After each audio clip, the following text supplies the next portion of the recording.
Maudit! C'est qui la pute maintenant? Alors que les gardiens concentraient toute leur attention sur la cellule de Maudit, Sully se faufila discrètement dans sa propre cellule. Il grimpa rapidement sur son lit et fit semblant de lire, car il savait que les gardiens viendraient bientôt. Hey, qu'est-ce que vous foutez là? Menotez-le! Très bien, alors il est stable, mais il a le visage abîmé. Brûlure très importante. Lorsque le procureur l'accusa d'avoir commis l'agression, Sully nia tout en bloc. Écoutez, ma date de libération, c'est demain, comme vous le savez. Pourquoi je ferais un truc aussi bête qui m'empêcherait de sortir? Ça tient pas debout, cette histoire. En plus, Maudit, je le connais, Maudit.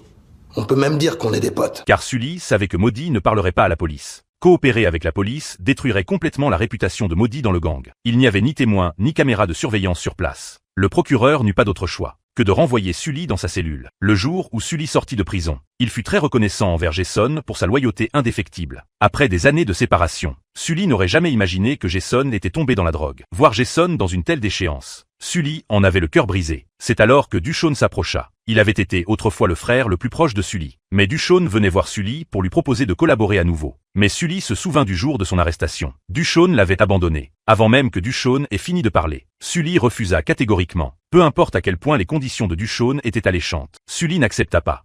Mais tu vois ce truc, ce dont moi je suis en train de te parler? Si on le fait, on est de retour. Personne pourra nous arrêter. Crois-moi.